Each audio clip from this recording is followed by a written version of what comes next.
ইসরায়েলে ইরানের ক্ষেপণাস্ত্র হামলা, উত্তাল মধ্যপ্রাচ্য। কেন এই সংঘর্ষ? কোথায় গড়াচ্ছে যুদ্ধের সীমানা? মধ্যপ্রাচ্যের আকাশ আবারও প্রকম্পিত। ইরান একযোগে ক্ষেপণাস্ত্র নিক্ষেপ করেছে ইসরায়েলের বিভিন্ন শহরে। হাইফা, তেল আবিব, এমনকি রাজধানী জেরুজালেমের দিকেও ছুটে গেছে একাধিক ব্যালিস্টিক ও ক্রুজ মিসাইল। প্রাথমিকভাবে জানা গেছে এই হামলায় অন্তত 7 জন নিহত এবং বহু মানুষ আহত হয়েছেন। হাসপাতালে ভিড় করছে রক্তাক্ত মানুষ, আতঙ্ক ছড়িয়েছে গোটা অঞ্চল জুড়ে।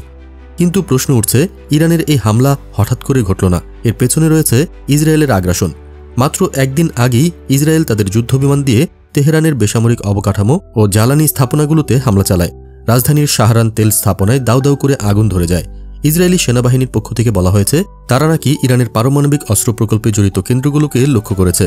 এখানে প্রশ্ন দাঁড়ায়, এই পাল্টাপাল্টি হামলা কি কেবল প্রতিশোধ, নাকি এগুলো একটি পূর্ণমাত্রার যুদ্ধের শুরু?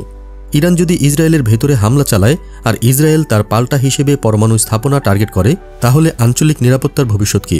বিশ্লেষকরা বলছেন, এই দ্বন্দ্ব আর কূটনীতির মধ্যে আটকে নেই, বরং এতে যুক্ত হয়ে যাচ্ছে বিশ্ব শক্তিগুলোর সরাসরি অংশগ্রহণ। যেমন ব্রিটিশ প্রধানমন্ত্রী কিয়ার স্টারমার ঘোষণা দিয়েছেন, যুক্তরাজ্য আরও যুদ্ধবিমান পাঠাচ্ছে মধ্যপ্রাচ্যে কন্টিনজেন্সি সাপোর্টের অংশ হিসেবে। একই সঙ্গে ওয়াশিংটনে এক সামরিক কুচকাওয়াজে যুক্তরাষ্ট্রের প্রেসিডেন্ট ডোনাল্ড ট্রাম্প হুঁশিয়ারি উচ্চারণ করেছেন, যা পরোক্ষভাবে ইরানকেই লক্ষ্য করে বলে মনে করছেন আন্তর্জাতিক বিশেষজ্ঞরা। এমন পরিস্থিতিতে আরেকটি আশঙ্কাজনক খবর এসেছে ইরাক থেকে। আইন আল আসাদ সামরিক ঘাঁটিতে মার্কিন সেনাদের লক্ষ্য করে ছোড়া 3টি ড্রোন মাঝপথে ধ্বংস করা হয়েছে। এখনও পর্যন্ত কোনো গোষ্ঠী এই হামলার দায় স্বীকার করেনি।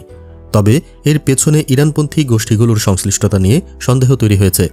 এই অবস্থায় বড় প্রশ্ন থেকে যাচ্ছে, এই যুদ্ধ কোথায় গিয়ে থামবে?